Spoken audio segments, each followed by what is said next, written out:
call me old man Wade. Damn you, old man! Wait. Old ass man. Shut up, old man. You smell like fart.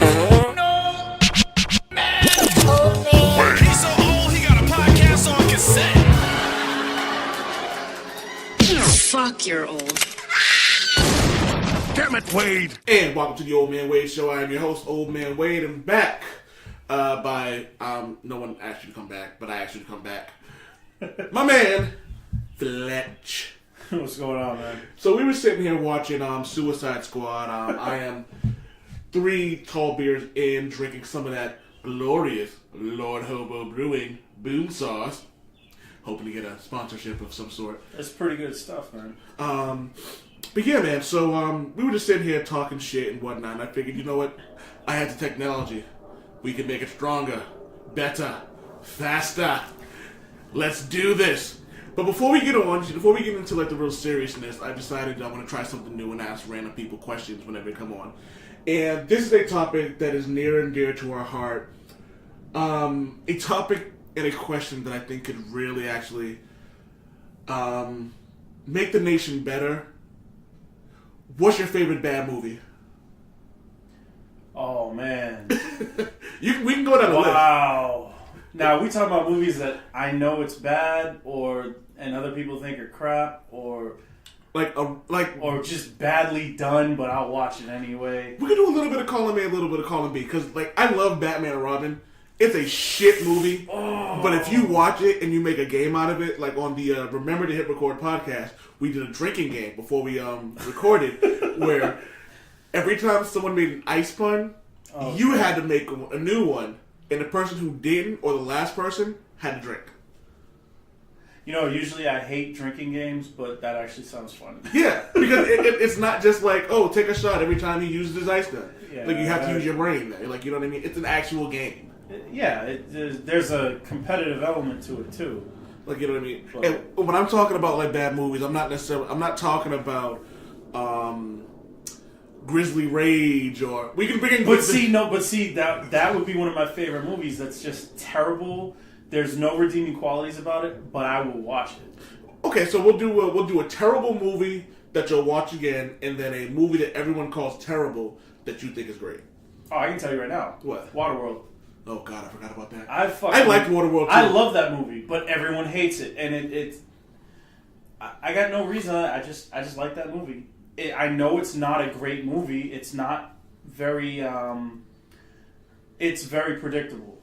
You know, you got the anti-hero. He starts,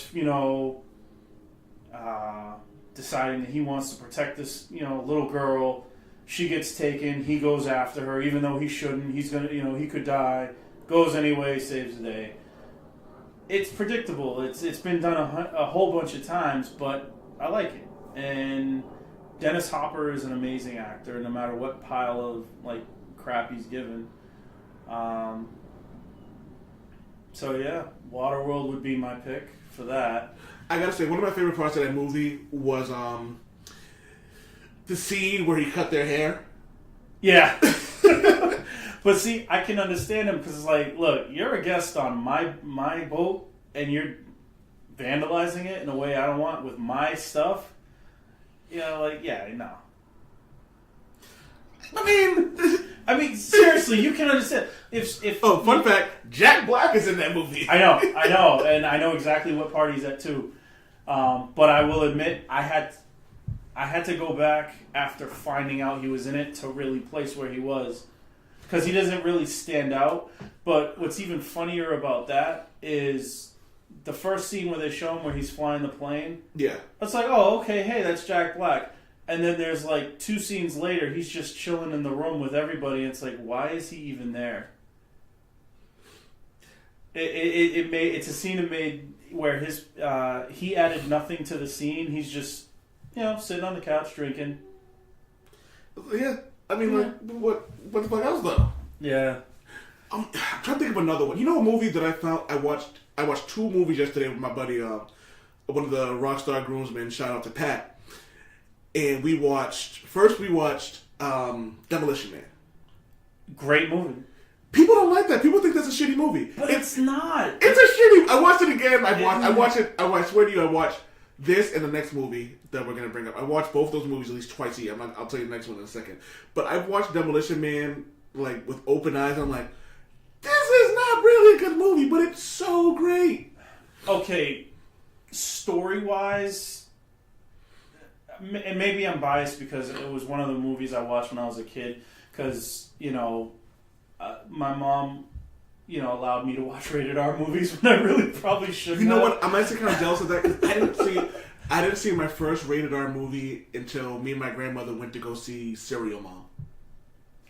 I saw Terminator 2. Was that rated R? Yeah. I saw that with my parents. I think I saw that in the theater. I saw that in the theater with my parents.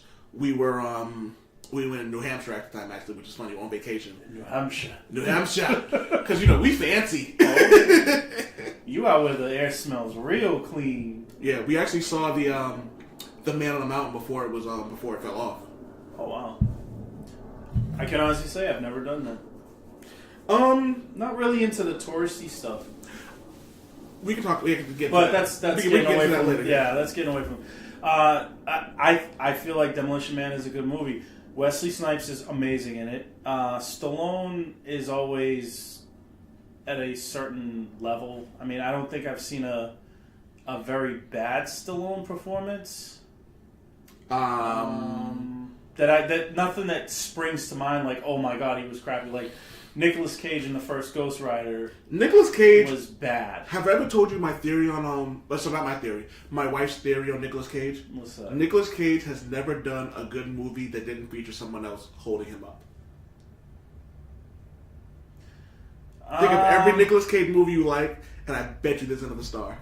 Matchstick Men, which I'd have to look. Oh, up. I'm already. I don't think that there was another big star in that movie. He played a OCD con man who gets like his daughter just pops up out of nowhere. But I can't think of anybody else who's in it that was holding him up. I'm looking at the cast right now, and you'll know better than I do. Sam Rockwell. Yeah, he just won an Oscar. Well, there you go.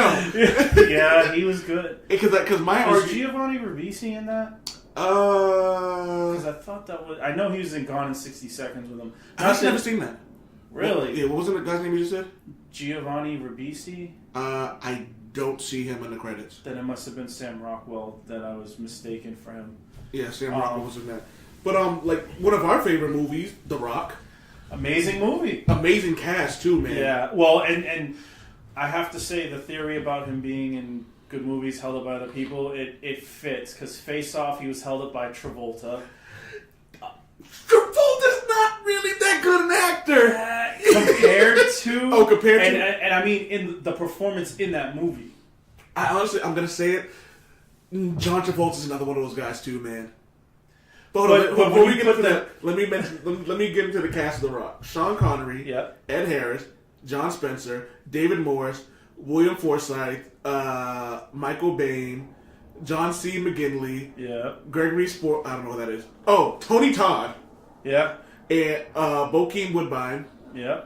Well, he's not really. I mean, he's good for what he's good for what he does. He's a place actor, but he's not not leading man material. Oh, he's not leading man material, but there were other guys actually holding up. John C. McGinley isn't, but he was amazing in Scrubs though, so I can't even say that. But see, John C. McGinley, like his role in The Rock was in a huge role, but he played it well. Yeah.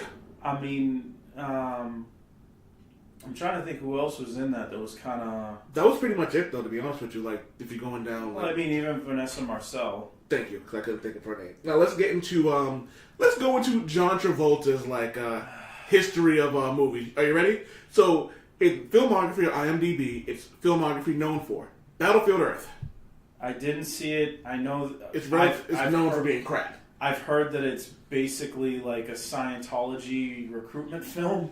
Really? Like, I want to buy it. Has something to do with. I want to buy it now. I want to watch it and laugh now. Yeah, I think it's based on like one of the stories out of the Scientology mythos. I could be wrong, but I thought that's how I heard it. Lord Xenu. Yeah. Face Off, good movie. Great movie. But again, who else was in that movie that could have besides him and Travolta, we also had I don't know, Joan Allen, That might have been his wife. Alessandro Nivola. I don't know who that Not is. ringing a bell. Gina Gershon. Gina Gershon, she was a flavor of the week a while ago. Okay. But not a bad actress. So this it basically looked like the two of them pretty much. It was the two of them holding each other up. Oh, CCH Pounder.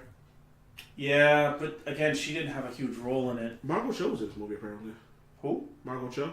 Margaret Cho, excuse me. Margaret Cho. Oh, yeah, she was. But she was the one that said, "When did the bug up your ass die?" Yeah. So he was also in Pulp Fiction. Great movie, but a ton of great actors. And he was literally paired with Sam Jackson and then Bruce Willis. Yeah.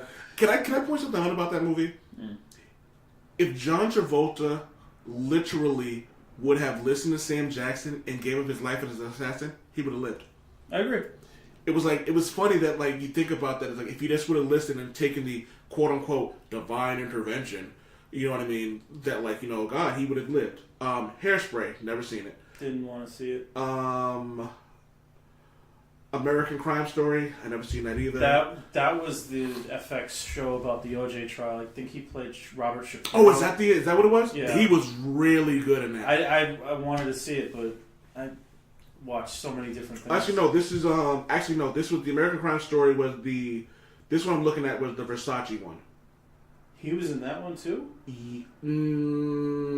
I'm not sure. Because I'm like 99% sure he played Robert Shapiro. He did play Robert Shapiro. Oh, okay. I'm not sure if he played something else, but he was good. We'll just say he was only in the OJ one, but he was great in the OJ one. I Am Wrath, I've never seen. Well, like my wife loves... In a Valley of Violence? He's in a bunch of movies that. He's in a bunch of crap. Well, like my wife really liked. For Paris with Love. Taking Pelham 121. Road from something 123 or whatever it is. Taking of Pelham 123. It was Denzel was in it though. So was that the one with the train? Yes. I've heard that was good. I've heard that was really good. I've heard it's good too. I just never had a chance. There's so many movies that come out that I want to see. I just don't have an opportunity. And I mean, this came out probably 15, 20 years ago. And I still haven't seen it. He was, for any of those looking for a movie to see where you don't really have a lot of expectations to go, From Paris with Love was an absolutely amazing movie. I have that on Blu-ray. Still have not watched it. Do me a favor. Wait for me to watch it. My uncle said something to me. We watched it together on DVD, on Blu-ray, excuse me. And he pointed out something, because he watched it before me. He goes, this is the perfect movie in design and writing for a Wolverine movie without his claws. Huh. That's how good he said John Travolta was in this movie. And that's how good. And as I'm watching this, I'm going, oh, wow, this is Wolverine when he was a secret agent, when he was a spy. But see, now, right there, you yourself were saying, Travolta has sparks of good. He was good to be cool. He was good to be cool.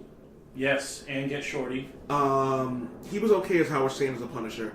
I think he was only as good as the script. Yeah, he was really good at Swordfish as well. Yes, but I think the problems with Swordfish was again with the writing. But his performance was great. Yeah. That's the thing. People harp on Travolta. I think he does turn in solid performances if the writing and the director are there. Now, Face Off, probably not his best, but again, a fun movie to watch. I'll watch it if it's on TV. And that's kind of one of the ways that a lot of Nicolas Cage movies kind of hit you too. It's not exactly something that you'll go out of your way to grab from the shelf, but you're flipping channels and it's either that or reality show, XYZ. You'd rather I'll watch a Nicolas Cage movie. Yeah, but what's funny? I feel like there's probably a Nicolas difference. Oh, what's the movie he did with not Falcon Arrow? Broken Arrow. Broken Arrow. Yes. He was good in that, too. Travolta was amazing in that, and I don't think it was because of Christian Slater. It wasn't. Not a knock against him, but, I mean, he also had Howie Long with him, too. Howie Long's actually kind of an underrated supporting actor.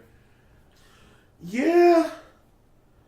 But definitely not good enough to have his own career, as his weak career showed. It's just one of those things where it's like, I think, you know what it is? Sam Jackson is essentially the same person as Travolta. The difference is Sam Jackson's just a better actor. Sam Jackson will literally do anything. Yeah. Even if the movie's bad, Okay. he stands out and he's still effing amazing. Like, when we finish recording this, we're going to watch Hitman's Bodyguard. Which I can't wait, because I've really been meaning to watch that. And even if it doesn't, I'll give you my Amazon login so you can watch it.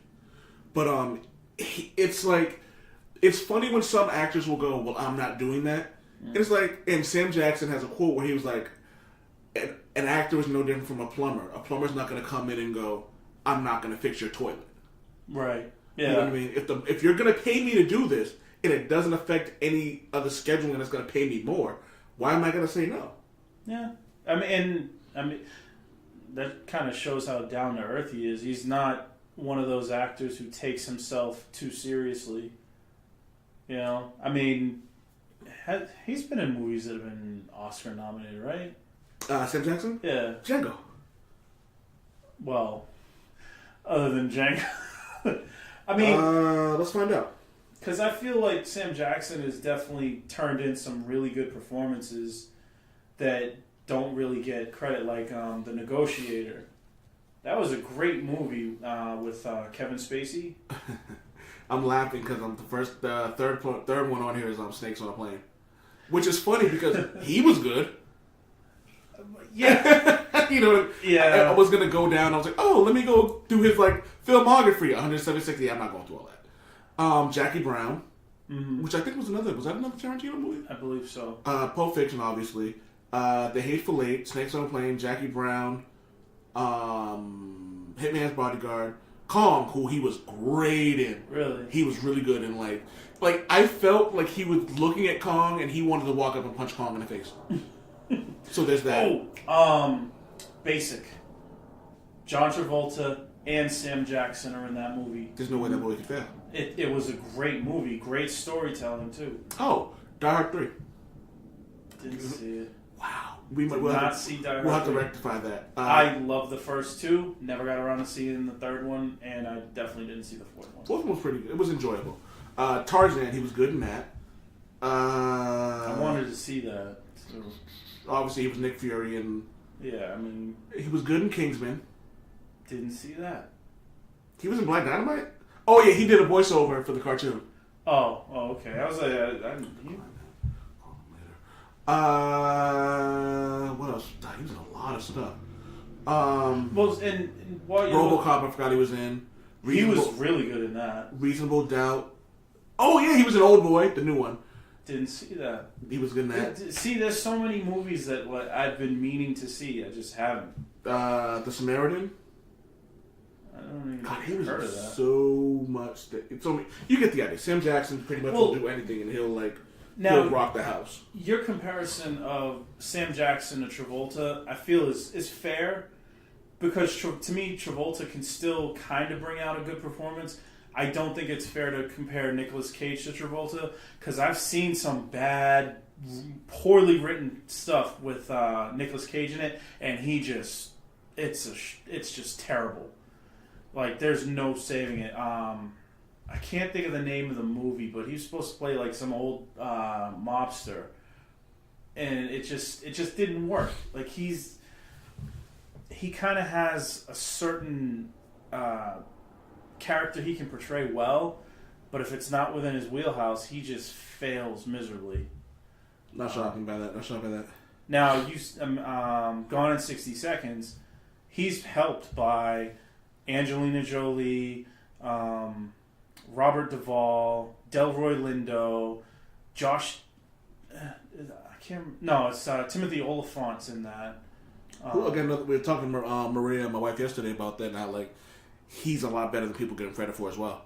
Timothy Olyphant? Absolutely. Dude, I keep meaning to start watching Justified with my wife.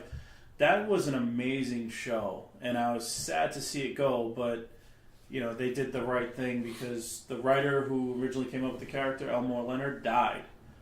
So as a cast, they all decided, like, look, let's do one more good season, and then that's it. Something else we talked about with TV shows, and I guess you could say with movies, who kind of go too far and don't know when the writing's on the wall. But you get a show like Supernatural. They got renewed for their 14th season, which is hilarious to me because also almost unheard of. Yeah, and what's even funnier about it is Jared Padalecki and Jensen Ackles were the only two people who showed up for the audition. Really? So imagine all those people who are kicking themselves now, who are like, shit, all they had to do was show up. Yeah. You know what I mean? Because it's not like either one of them are like award-winning like actors. I think, which is sad because they're actually good. I would say for those roles. Like you think of Jensen Ackles, it's like, oh, Dean Winchester. You don't think of him as. I guess he was on a soap opera before that. I can't tell you where I've seen Jared Padalecki before. Jared Padalecki's a taller one, right? He's Sam, right? Yeah. He was in what's that show with two white women, super white privilegey, CW. Keep going, because that's like every single show. Gilmore Girls? Yes. He was on Gilmore. I knew it was Gilmore Girls, but I just wanted to see if you could get anything else. It was just funny. I watched it, and I hate to admit how much I enjoyed it and hated it all at once. But so they also the actor who played Dean was also on Smallville for a while. Really? Yeah, he was on Smallville for. I don't think he was. I'm not sure if he was a major character, but I know he had. I want to say around a dozen appearances, so he was a recurring character. But I would say they're great at what they do. Like, yes. You know what I mean? Like, we talk about this a lot with characters, and I think we mentioned it here, with characters who are really good at what they do. You give them a script, they will do that. And I think they're both really good at that. And it shows because, obviously, the CW will drop you. You know what I mean? If the ratings aren't good, it's like, what's the point of having you there? Yeah. And so they renewed it for a 14th season, and if I'm not mistaken, the women are getting their own spinoff too, which is going to be great. Which women? Sheriff. Oh, really? She's getting her own spinoff with her girls. Huh. So that's. See, I'm like 3 or 4 seasons behind, so I didn't even know the sheriff's daughters. I'm assuming. Mm-mm. You know how she kept taking people in, taking a lot of the girls in. You'll get to it. Doesn't matter. I'll get to it. Yeah. So. Oh, that's cool though. But it's a testament to like when you're so good at something, if people are watching, it doesn't matter. I also wonder whether or not the CW takes into account how many views they're getting on Hulu, how many views they're getting on Netflix, how many views they're getting via DVR, because these are things you also have to keep into account. Because if they're getting the views and they're letting the sponsors know, hey, we may not be getting 1 million views day of. But when you take into account all the other things, we're doing better than a lot of other shows. We're still relevant to the fans who watch the show. Exactly. And that's a big part of it. Like, you know what I mean? And the sponsors realize that they can still get their product put out there. That's all they care about. I've always had a problem with the Nielsen rating system as a way to... For those people who don't know what the Nielsen rating is, explain what the Nielsen rating is. Essentially... different families throughout the country are given a special cable box that records their watching habits. Now, I grew up in Dorchester, Mattapan area. I don't remember anybody ever having a Nielsen box. Absolutely not. So, realistically, to me, the Nielsen rating system is extremely biased. Extremely biased. Which is a testament to things like The Cosby Show and if we're going to go to it now, like Black Lightning, just different... Family Matters was another, like, those shows still were pulling in a lot of viewership. And imagine it's like a Friday night and Family Matters is still pulling in ratings. I used to watch it every Friday. I remember watching TGIF, that was it. I remember being a senior in high school, and someone was making fun of me because it was like they were all going out to party on a Friday night, and I was like, I'm going home. He's like, what are you gonna do? Watch TGI Friday? And I'm thinking to myself, y'all motherfuckers know what it is too, so let's not act like Exactly. I'm motherfucker going home. Don't sit there and try to tease me with something you know about. Exactly. There was definitely an issue with things like that. Actually, Family Guy did an episode about that, where it was the newscaster. Hi, I'm Tom Tucker. Was I believe he was trying to bribe Peter into watching the show more often and things like that, and all those other shows, and it's like that also could affect the rating, especially if you know who got the. You know what I mean? So it's also a way you can cancel certain shows to silence them. Like I was talking to you earlier, you haven't watched Black Lightning, and when you do, we should talk about it. But they really hit the point home that this is a show that caters to the black audience. They want to they all want to let you know, like, hey, this is something that you can watch and feel connected to. When they it's relatable. Thank you. And that's what, because I know we started off talking about movies, now we're talking about TV, but kind of on this whole relatable subject. Amazon's already got the pre-orders up for Black Panther on their digital download because it's coming out May 20th. That's soon? I think it's coming out in May. I could be wrong, but it's coming out very soon.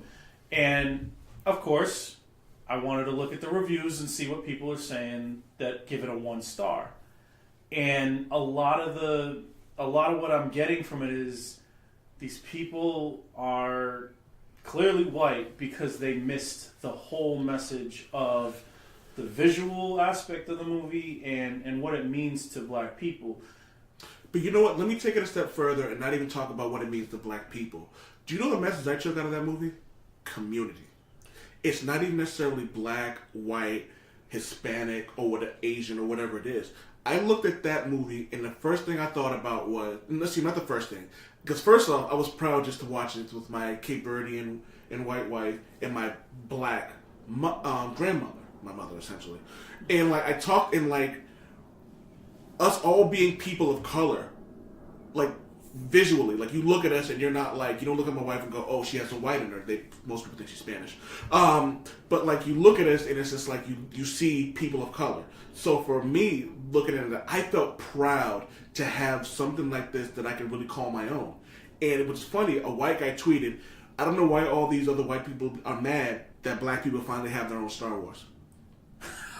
You know what I mean? Yeah. I mean, but there's very few movies that are marketed to us, for us, and made by us. FUBU. I'm mad I didn't even see us walking into that one. I led you to it. I kind of led you to it. But if you think about it, though, it was really a movie about this is what we could accomplish if we as people came together. Right. Put our differences aside. You know what? You want to be in charge? We'll fight. But once the fighting's done, you're in charge, and then we go.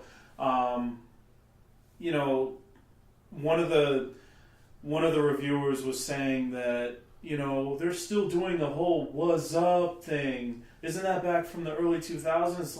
And the only thing I can think of is this is somebody who clearly doesn't get the "what are those" joke that was made. Which, again, it's this wasn't marketed to you. There are certain things in there that are specifically for us. You go see a Shrek movie, there are certain jokes ooh, he did that because he's compensating. The kids are what does that mean? But the adults are laughing. There are certain things there are certain jokes in the fucking Black Panther movie where, some black people didn't get, but the white people were laughing. You know what I mean? There's certain parts in vice versa in white movies where only black people are laughing. In white movies, only white people are laughing. A good writer plays to everybody. The crowd, not just a certain portion of the crowd, but a lot of the time, black people aren't considered part of the crowd. And that's a problem. And it's nice to see that things are changing. Yeah. In both film and on TV. But it's going to take time. Like Yeah, Luke Cage, absolutely. for all its faults, one thing about Luke Cage I liked was that, it's a realistic glimpse of Harlem. There's black people all over Harlem, and then on the internet you have people going, "What are you talking about? Black people live in Harlem?" Because all they've seen is Friends, and they think that there's no black people in New York. Well, that's a problem. Our buddy Jeff Swavian said it best when he goes, "It was unapologetically black." Exactly, and there should be more of that. Well, because you know what's funny about that is, and I don't know, you haven't seen the Star Wars yet, right? No. All right, so but I was talking to a buddy of mine. I asked him one of the reasons why, because I know a lot of people who didn't like it. I watched it and I thoroughly enjoyed it. I didn't see any issue with it. And again, Rockstar groomsman Pat was talking about he thinks that a lot of people had an issue because it was a female lead. Most of the leads in that movie were female. Why is that an issue? But you know what though? When The Force Awakens came out, it's very clear that they were shifting to a female lead. I didn't have a problem with it because to me it was, it's really not that big of a deal. But again, you have people who have this perception that a story that is supposed to go one way in their mind, if you deviate from it, it's trash. Like the Hunger Games. These supposed fans of the book were upset that they cast black actors in a certain role because, you can't make Rue black. What are you doing?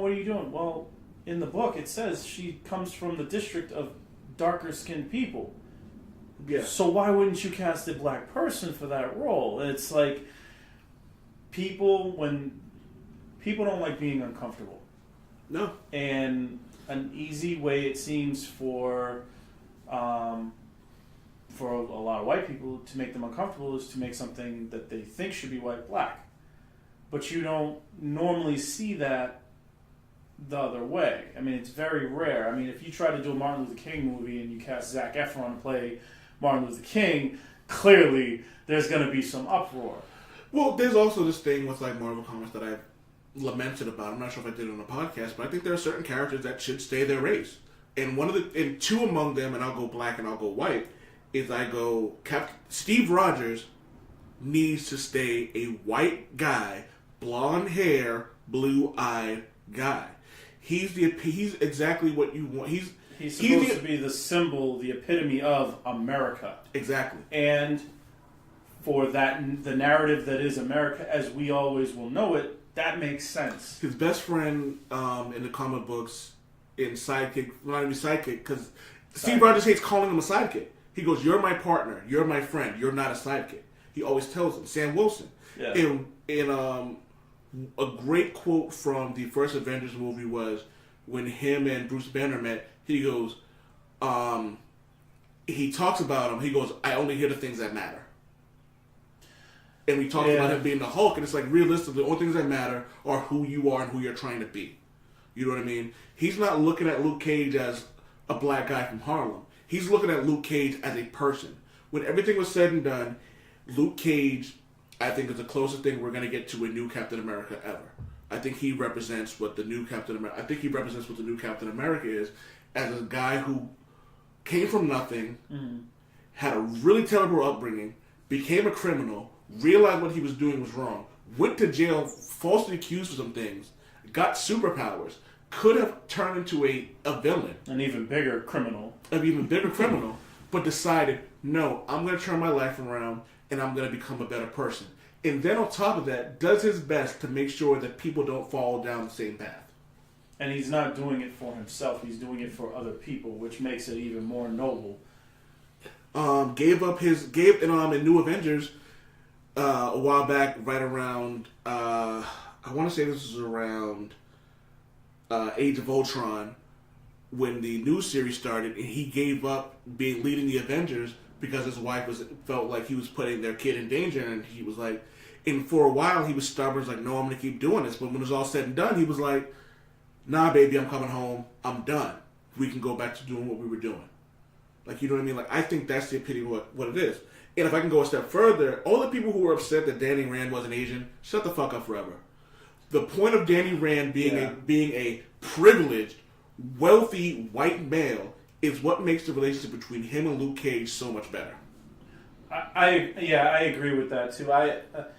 And even then, the whole storyline, it would not have made sense if he was Asian, because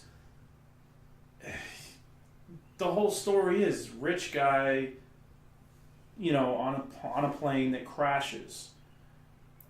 Where would you gonna go with that? Oh, the Chinese kid wanted to climb the mountains in the Himalayas and then got lost, and now he's the Iron Fist. They're already there. Like, it doesn't have the same effect. And why would this person care about coming back to New York? Yeah, isn't that that's the whole thing? You have to have some thread to pull him back to the United States, and that's what the thread was. Did you watch Defenders? Defenders, yeah. There was a moment where Luke Cage and Danny are arguing, and Luke says to him, "You're doing this, but what are you doing with your privilege?" Exactly. You can't have conversations like that with an Asian American character or an Asian character in general. You can't. No, you can't, because you could say that, but the message is lost, because there's wealth privilege, and then there's white wealthy privilege, and they're two totally different things. Yeah. Carlton Banks on Fresh Prince of Bel-Air had the privilege of wealth, but he didn't have the privilege of being a wealthy white man. Or even the privilege of being a white man in general. Like, you remember that episode where he was like, none of this would have happened if I had a map. Yeah. Like, that's a perfect example. And it was like, even then, like, he had to go down, and his wealthy judge father, had to pretty much check the people in there to go, do you really want them problems? Exactly. So there's that. But it's funny, we started at Waterworld, and we're and it was Black Privilege and Luke Cage. So let's keep on the subject of we going back to bad movies. Fuck it, why not? So what's another like really bad movie that you can really think of as like something that's like what bad movie would you suggest to people? A bad movie... Besides Waterworld, a bad movie that you've seen that's enjoyable. Not a bad movie that you're like, hey, if you're all drinking, you should all watch this movie. A movie that people think are universally bad that you think people should watch. Because the other movie we watched after Demolition Man was Tango and Cash. I didn't think Tango and Cash was that bad. It's not that bad. It's not that bad. But it's not a movie that jumps out as, oh, I want to see it again.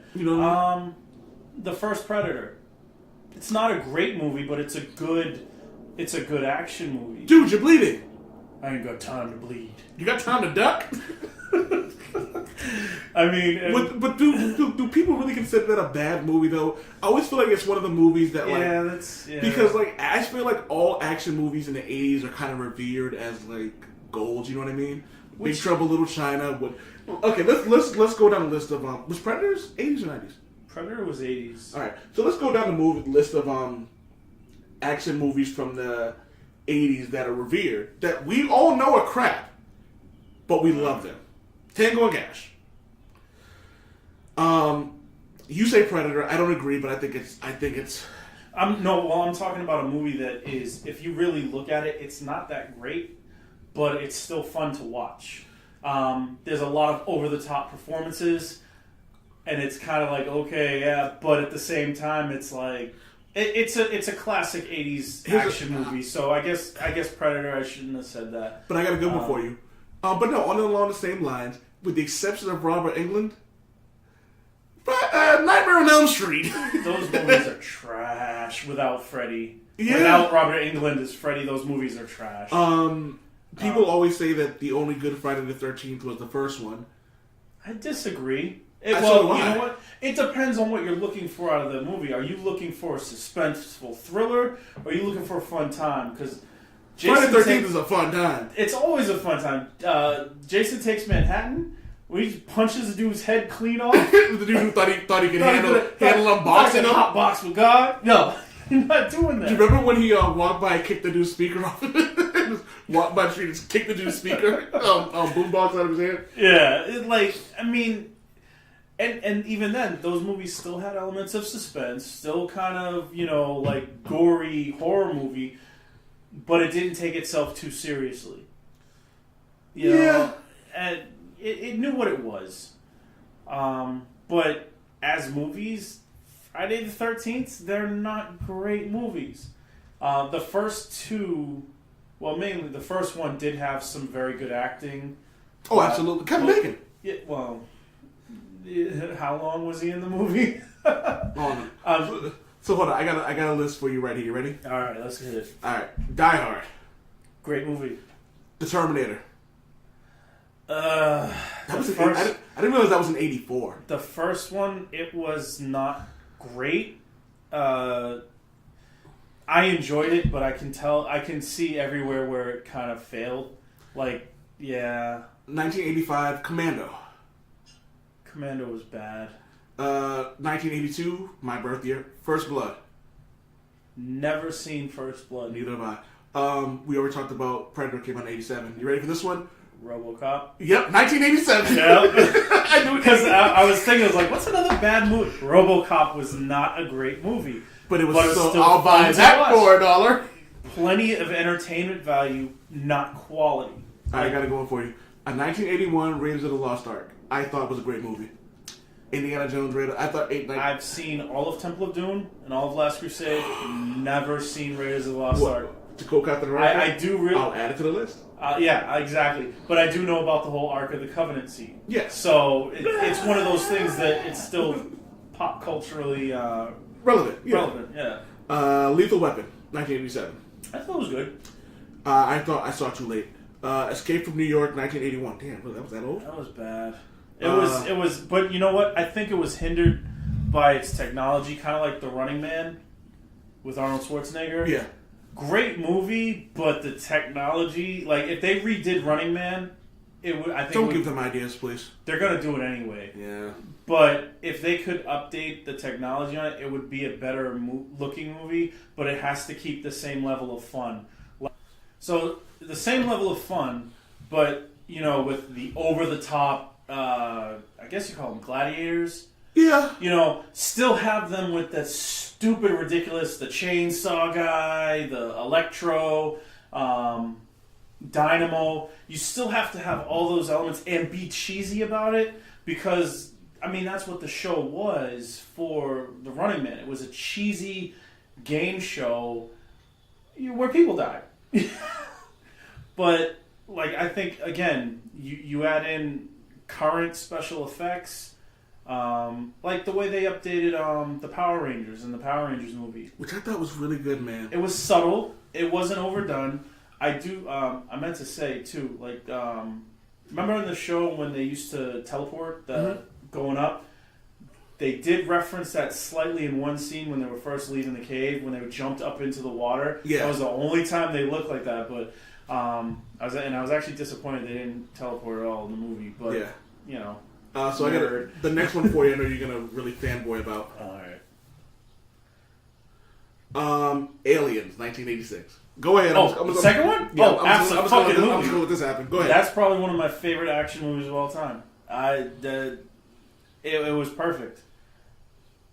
I have nothing else to say. Really? No, well, what do you want me to say about it? You know me, I hate spoiling stuff. So, dude, it's been over 30 years. I don't give a shit. Excuse me. Fair enough. Mad Max number 2, 1980. Wow, number 2 came out in 81? Wow, really? Yeah. Holy crap. Yeah, we'll move on. Rambo Bloodsport 2. First Blood Part 2, excuse me. See, I know I've seen a couple of the Rambo movies, but I don't know if it was Rambo. Because the fact that they named the first one First Blood, it kind of throws you off. Because it's not Rambo First Blood, it's just... First Blood? Yeah. Rambo First Blood and Rambo First Blood Part 2. What? Okay, I see what you mean. Yeah, it's weird. Oh, here's a good one for you. Beverly Hills Cop, 1984. That's kind of... I know I've seen the second one more than the first one. We can move on. But I don't know if it's on that list, but Bloodsport. That was actually the next one. You're 2 for 2 with that. Bloodsport. Bloodsport was a great shout out to Numinous Diddy because he was talking about how it's one of the greatest movies ever. It really is. And what's hilarious is on another podcast they reviewed it, and now it's very common in the crowd at the live shows that they get people going Kumite, Kumite. I mean, it is what it is, man. My favorite action movie of all time. Big Trouble, Little China. Love that movie, man. I'm sorry, I just don't see it. It just didn't. Get the fuck out of my house right now. Right. You know what's funny? Because and that's all for today on the Old Man. it's funny because there's a few more down I know you're going to have feelings about, and you'll know which one it is. Right. So the next one is Missing in Action. Never seen it. Never seen it. 48 Hours. Never seen it. I've seen bits and pieces of it. Yeah, I've seen clips and stuff like Eddie Murphy's monologue about your worst nightmare. I'm a nigga with a badge. Yeah. Cobra. Not a fan. The Running Man. Loved it. But and here's the movie we're gonna have issues with. Top Gun.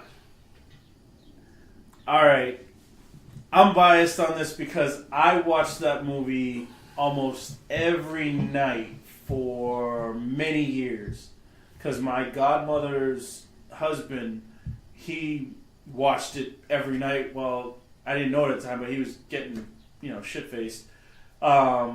So I've seen that movie so many times, and I absolutely love it. Plus, I always wanted to fly planes, so kind of like I said, I'm biased in why I like it.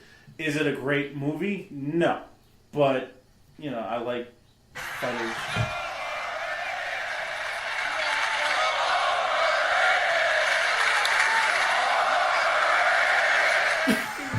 Absolutely, ladies and gentlemen. For those of you who couldn't hear. It was people yet chanting overrated. I won't fight you Can on I just that. say that Val Kilmer is one of the shittiest actors we have ever seen in our life. But he continues to get work. His best role was MacGruber.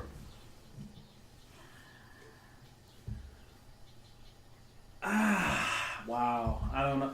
See, I don't think he was that bad in Top Gun, but he also wasn't. Oh no, he was great. He was good in Top Gun. Yeah, he was as good as the material gives him.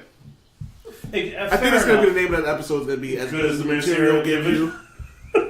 I mean, I didn't really care for him as Bruce Wayne in Batman Forever. I honestly think he was the worst. To be honest, if I can be completely honest about things, I think he was the worst. Yeah. I can't think of any movies. Heat. He was good in Heat. Never finished it. You know what annoys me? Dude, the last 20 minutes is the best part of the fucking movie. You get a laugh. I've actually seen the last 20 minutes of the movie. And he runs away during the train thing. I'm just talking about like the gunfight in the middle of the city. I just know he's just never really. I just know like in that movie he had this whole like jaw open, slack jaw southerner thing going on. Where? Let me say slap jawed Mississippi thing going on because I have no issue with the South, just Mississippi. Yeah. I don't remember it that way. I do. Been a while since I've seen Heat, but it's funny. It's funny. You bought it for me on Blu-ray. Probably. And I've sat down and tried to watch it, but I always fall asleep. It's a long movie. I mean, but you got great performances from Pacino and De Niro. And that's one of the things too. Like that was a movie people were waiting for so long, just to have the two of them together. And then you fast forward 20 years, and then you see him in Al Pacino in the movie Jack and Jill, doing the whole Dunkachino song. Everybody wants my Dunkachino. I'll get into one more about this, and then we can move on to a few other 80 movies on here. Then I have a new segment I want to try. But other one on here, Tango and Cash we talked about real quick. But also, I'm just gonna run through a few of them.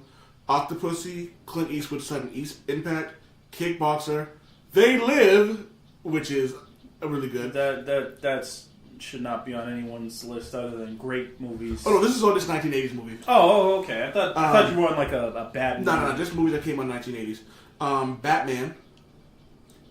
Michael Keaton. I saw it in the theater after going to Child World and getting a new Batman toy. Here we go. Fuck, man, You ready for this? shit. The Empire Strikes Back, 1980. Really? Yeah, that was the first one in the 80s. The other ones were 70s. The other one, excuse me, was 70s. Yeah, but Jedi had no. Jedi was 80s. Yeah, I was gonna say though. Oh, so 1980, literally. A New Hope was the only one in the 70s. Yes. Above the Law, Return of the Jedi, 1983. Blah, blah, blah, blah, blah, blah. So yeah, Rocky 4. Oh, your favorite movie? If he dies, he dies. No. Scarface. Fuck. Go ahead and do it. Fuck that overrated piece of shit movie. Tell him. I'm sorry, like anyone who fucking idolizes Tony Montana is their grasp on what success is fucking skewed. Because my idea of success is not being shot in the back after being hopped up on coke, killing my best friend, and ruining my relationship with my sister. The only family I have. Yeah. Fucking...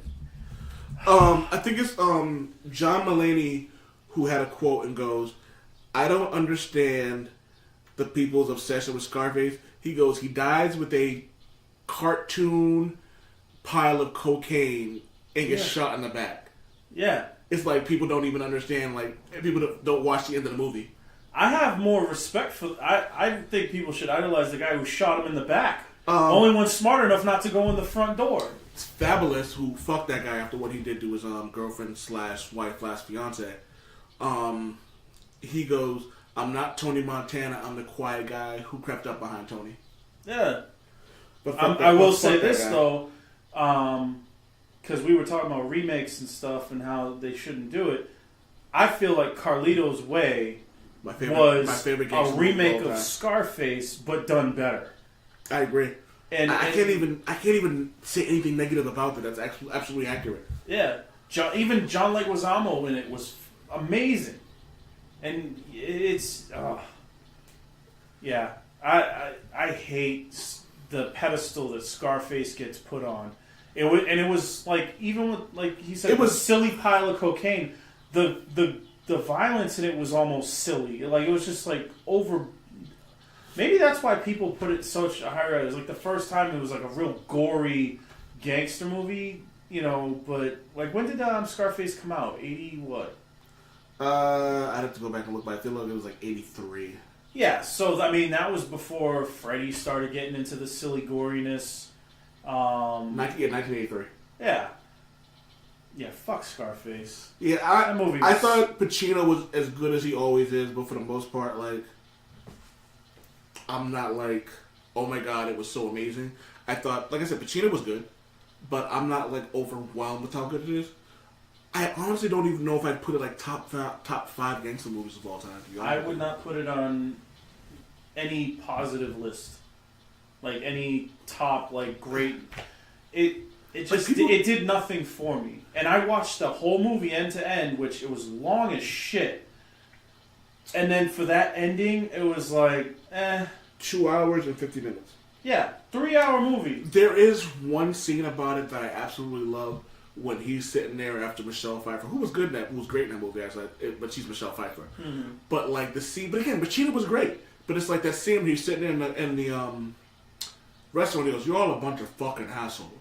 And he's just like drunk and high off coke and say hello to the bad guy. Come on. I mean, there's some good quotes in the movie. There are good scenes. Like I'm not trying to say that there is nothing positive that could come out of that movie, but it is overrated as shit, and I would not watch it ever again, and be perfectly okay with that. Can I just, and this is something, then we'll move on to the next topic, actually. I wanted, someone posted on Twitter what they thought their favorite, or what they thought was their best performance in a movie ever, and my immediate response was Al Pacino in Devil's Advocate. Yes, absolutely. I mean, people sleep at how good. But see, Pacino's good in almost everything he does. Like, he has a few stinkers that he's done, but does he have stinkers, or is the movie a stinker? Well, the movie was shit. Pacino's one of those guys. It's like, I don't think he could ever do any wrong. But it's like, because like him in Devil's Advocate, And this is something I talked to my wife about yesterday, about how everyone shits on Keanu Reeves, but he was really good in Devil's Advocate. Yeah, he was. Like, that scene at the end where him and Pacino were going at it, and he put his whole... I feel like he put his whole heart and soul into that whole yelling thing when he was like, I don't lose. Like, I feel like he put it all into it. I hate that Keanu Reeves gets such a bad rap, because he is actually a good actor, but I think whenever people look at him, all they see is, whoa, I'm Bill S. Preston, from Bill and Ted's Excellent Adventure. Because he does kind of have that look to him, but, and I feel bad because I still haven't seen John Wick. Everybody talks about how great he was in that. He was great as Neo in the first Matrix movie. The second two movies were shit. And Thank you. I don't give a fuck. Thank you. We should do another one about overrated movies. Yeah, we should. But the first one, groundbreaking, good story, and well acted. Absolutely. And it's not even a case where you can say they could have ended it with the first one. Absolutely, yes. Or give an extra 15 minutes of showing him taking down the whole system. That's all you would have needed. And then you had such a great cast because Lawrence Fishburne, Hugo Weaving, Carrie Ann Moss was good, but I don't think that I hate when they tie love stories into like them finding their true power and all that shit. But it was just a well-rounded cast. I can't think of the guy's name. He's one of those. I don't want to say a bit player, but he's one of those actors who's always in a supporting role. He played Cypher, the guy who was double-crossed them to the agents. I can never remember. I've seen the movie a bunch of times when I was younger, but when it first came out, I had it on VHS. Yeah, but I can't remember. He's a great actor. The dude who was like, I know this. He does. He was a dude who was like, I know this isn't steak, and it just tastes like steak. Exactly. He said his name was Cypher. Yeah. Cypher was played by... Wow, he's not even one like the... Joe... Magliano? Not... Pantoliano. Pantoliano, yeah. He's one of those actors who he's in a bunch of things, but he's never the top guy. Memento, The Matrix, Bound, Bad Boys 2, which now that he was great. Yes, yeah, he's the chief. Amazing. In even though his part wasn't huge, he was perfect in what he like. People underestimate role players in any sport, any genre, any job. People underestimate the role players. Michael Jordan wouldn't be as great and would never win a championship without Scottie Pippen, Horace Grant, and Dennis Rodman.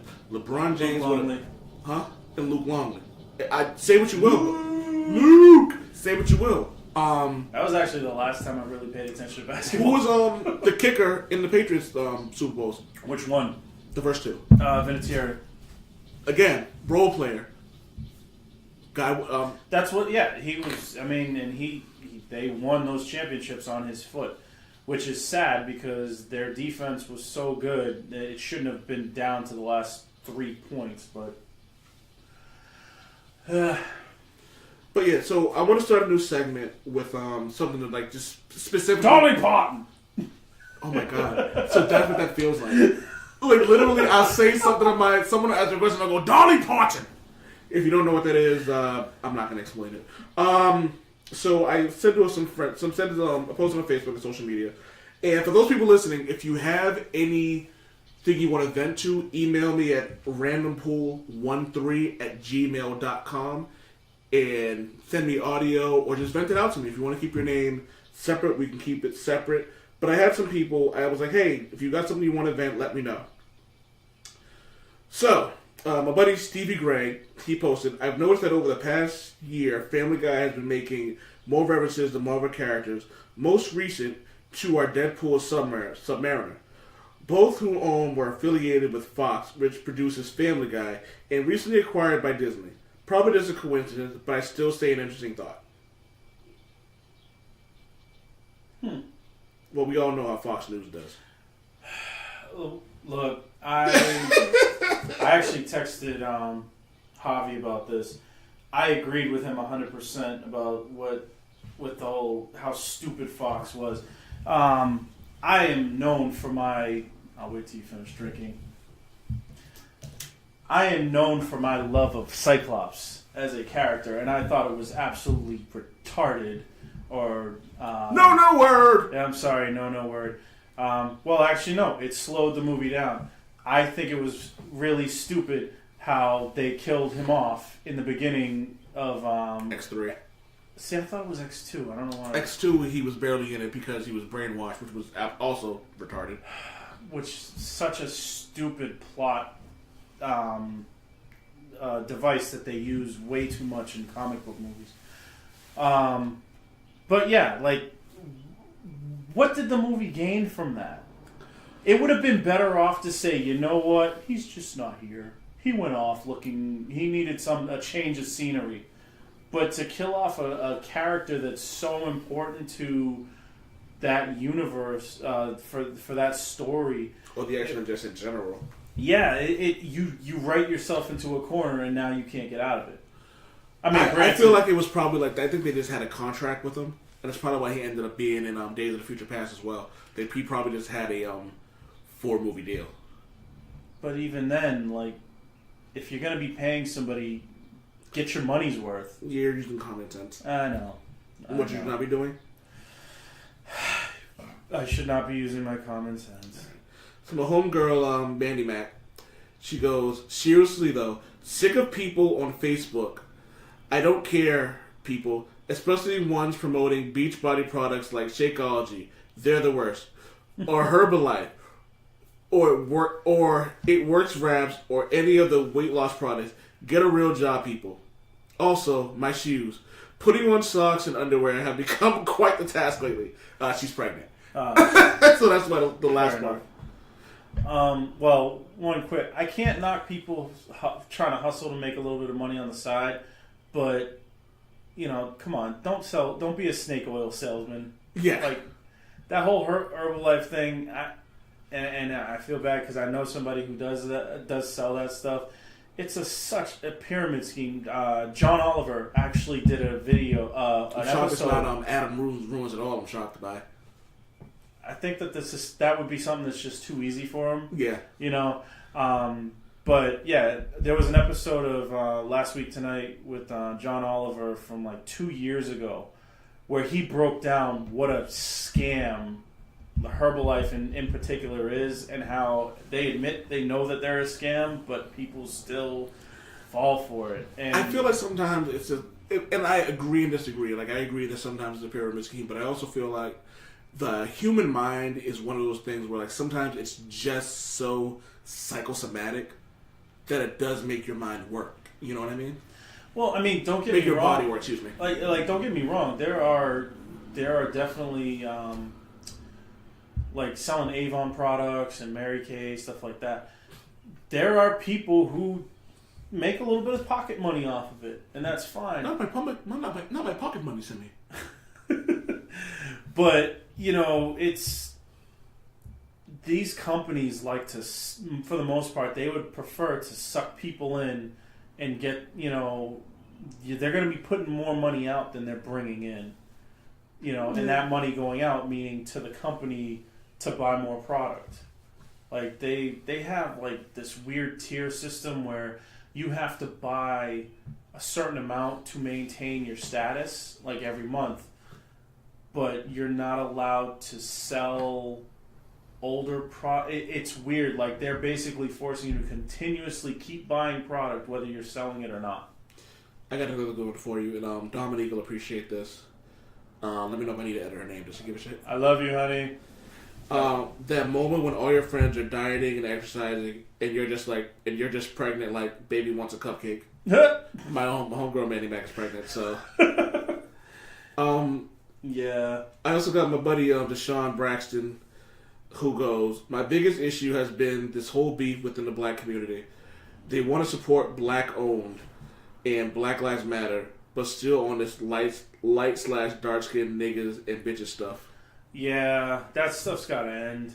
And it accomplishes nothing.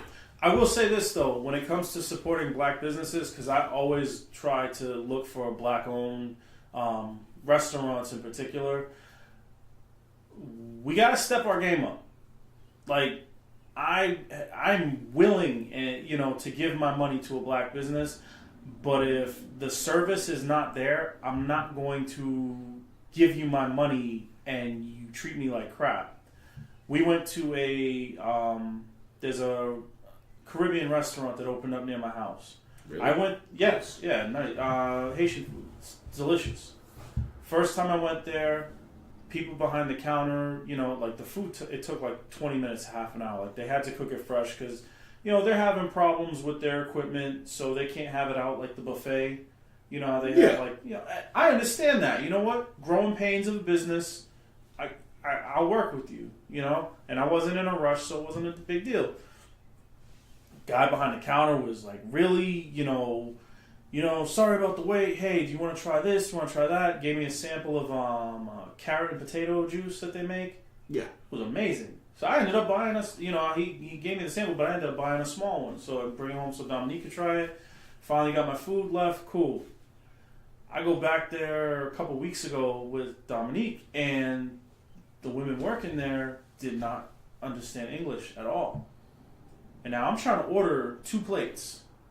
And the first plate finally got that order in, and then kind of called their attention like, hey, also, we want this plate, and doing that. Come time to leave, they just have 1 plate. It's like they just switched my order to the second plate only. And I was like, still gave a little bit of a tip, paid, kept my composure. An asshole. Yeah, I kept my composure. Okay, yep, all right, fine. I'm not going to reward service like that with my patronage. And it's not me being against black people in the community, but like, there's barbershops I won't take my son to because I don't like the atmosphere that they give. If you're trying to cater to children and whatnot, you should not be playing Jerry Springer and Maury Povich. You shouldn't be having conversations with talking about niggas and bitches, keep it classy. There's another barbershop 3 or 4 blocks away that we go to. The first thing dude says to Nathan, how's school going? Like, this guy, he cuts it. He's the only barber there. He's fast, gets his job done. He gave As it's supposed to be. Yeah, dude, for going back to school, was giving out notebooks and pencils to the kids who get their hair cut. People like that, I will give my money to every single time. Because it's not for free stuff or anything like that. There's been plenty of times where there's been nothing given extra, and I still give him a great tip. Guy takes pride in his work. The only thing on the TV I've ever seen was Sports Center. I'm cool with that. Not playing any kind of loud music with, explicit lyrics and whatnot.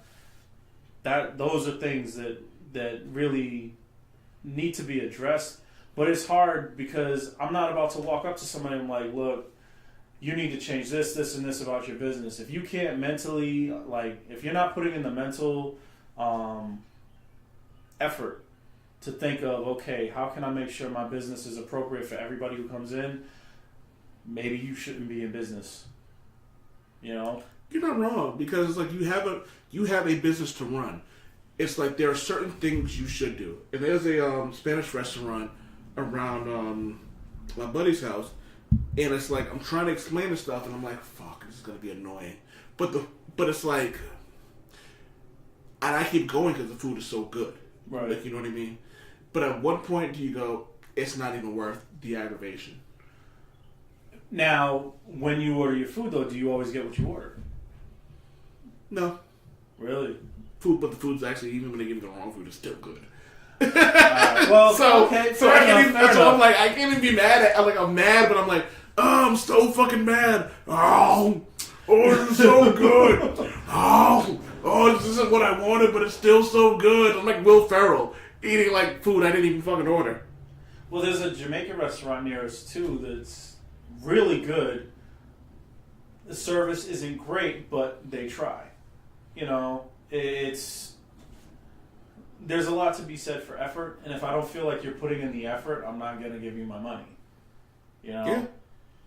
But you're right, though, man. And this is another one of the issues I have, but it's like, as a black man, is like tipping for shitty service.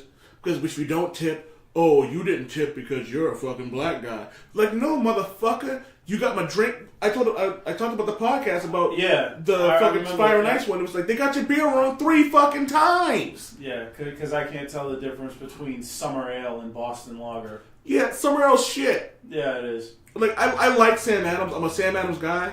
I'm more of a Lord Hobo guy now. But, like, just Lord because... Hobo Brewing Company. Yeah, but, like, that... Like, I had a Sam Summer Friday. It was fucking garbage.